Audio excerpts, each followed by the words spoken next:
Bonjour et bienvenue au 36e jour de notre parcours de carême avec Jésus. Aujourd'hui, nous lisons Jean 16, versets 1 à 15. Je vous ai dit cela pour que vous n'abandonniez pas la foi. On vous exclura des synagogues. Et même le moment viendra où ceux qui vous tueront s'imagineront servir Dieu de cette façon. Ils agiront ainsi parce qu'ils n'ont connu ni le Père ni moi.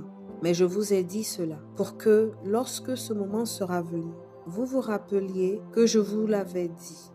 Je ne vous ai pas dit cela dès le commencement, car j'étais avec vous. Maintenant, je m'en vais auprès de celui qui m'a envoyé. Et aucun d'entre vous ne me demande « Où vas-tu » Mais la tristesse a rempli votre cœur, parce que je vous ai parlé ainsi. Cependant, je vous dis la vérité. Il est préférable pour vous que je parte. En effet, si je ne pars pas, celui qui doit venir en aide ne viendra pas à vous. Mais si je pars, je vous l'enverrai. Et quand il viendra, il prouvera aux gens de ce monde leur erreur au sujet du péché, de la justice et du jugement de Dieu. Quant au péché, il réside en ceci. Il ne croit pas en moi. Quant à la justice, il se révèle en ceci. Je vais auprès du Père et vous ne me verrez plus. Quant au jugement, il consiste en ceci. Le dominateur de ce monde est déjà jugé. J'ai encore beaucoup de choses à vous dire, mais vous ne pourriez pas les supporter maintenant. Quand viendra l'Esprit de vérité, il vous conduira dans la vérité. Il ne parlera pas en son propre nom, mais il dira tout ce qu'il aura entendu et vous l'annoncera, ce qui doit arriver. Il révélera ma gloire, car il recevra de ce qui est à moi et vous l'annoncera. Tout ce que le Père possède est aussi à moi. C'est pourquoi j'ai dit que l'Esprit recevra de ce qui est à moi et vous l'annoncera. Parole du Seigneur. Je vous ai dit cela, que vous n'abandonniez pas la foi. Quand viendra l'Esprit de vérité, il révélera ma gloire, car il recevra de ce qui est à moi et vous l'annoncera. Tout ce que le Père possède est aussi à moi. C'est pourquoi j'ai dit que l'Esprit recevra de ce qui est à moi et vous l'annoncera. Cette position radicale est un appel à la persévérance, une certaine lucidité face aux adversités de la vie. Jésus avertit ses disciples des persécutions qui viendront. Ils seront exclus des synagogues. Ils vont mourir pour lui. Et il annonce ces épreuves, non pas pour leur faire peur, mais pour les préparer, afin qu'ils ne soient pas scandalisés ou ébranlés dans leur foi. C'est aussi un appel à garder sa confiance fermement en Dieu. Cette assurance à laquelle Jésus nous appelle, qui sera récompensée par le salut, la vie éternelle. L'objectif est de ne pas abandonner, de se rappeler constamment de la fidélité de Dieu et la valeur de notre foi personnelle. Cette foi agissante qui vient de l'Esprit de Dieu. Mais la tristesse a rempli votre cœur parce que je vous ai parlé ainsi. Jésus comprend la douleur de ses disciples.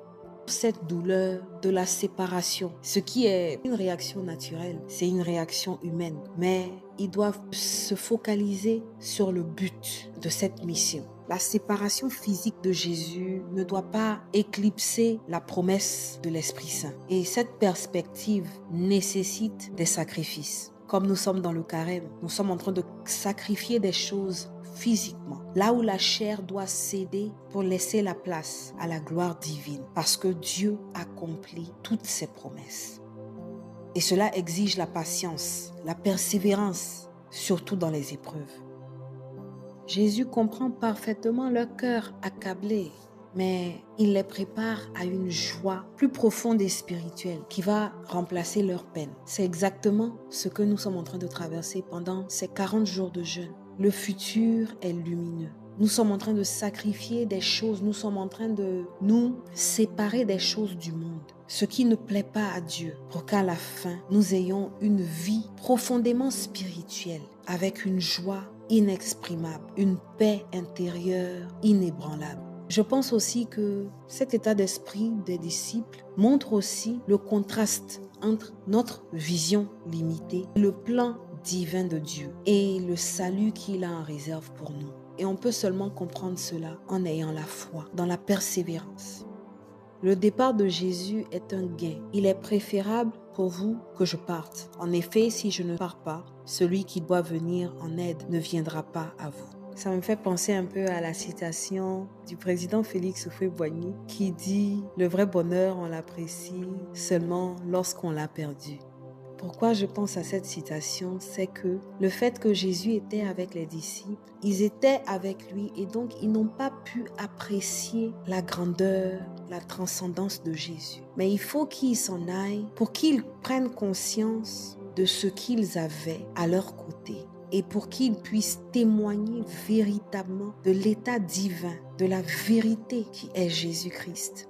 Du coup, le départ de Jésus est un gain spirituel pour nous. Ça permet la venue du Consolateur, le Saint-Esprit. Oui, c'est triste, mais pour accomplir l'œuvre de la rédemption, Jésus doit s'en aller.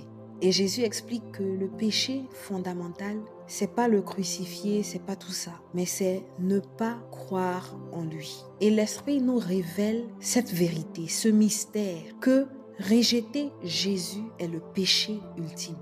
L'incrédulité. C'est refuser de reconnaître Jésus comme sauveur et fils de Dieu. Et c'est seulement le Saint-Esprit qui nous révèle que la foi que nous devons avoir en Jésus est la seule voie qui mène à la vie éternelle. Maintenant, je me demande pourquoi Jésus doit-il partir avant que le Saint-Esprit ne vienne? Pourquoi les deux ne peuvent pas être là ensemble?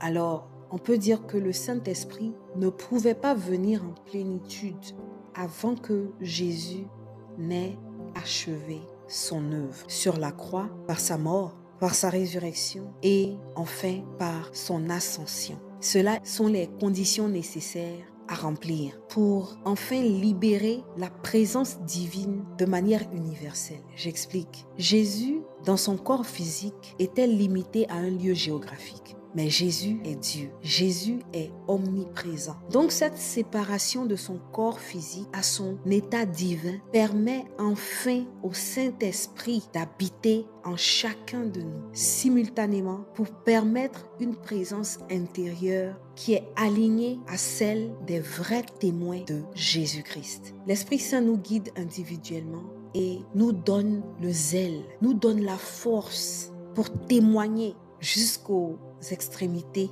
de la terre. C'est une mission qu'on peut dire impossible aux yeux des hommes, mais qui est seulement rendue possible par cette force intérieure qui fait preuve d'une relation plus profonde et spirituelle avec Dieu.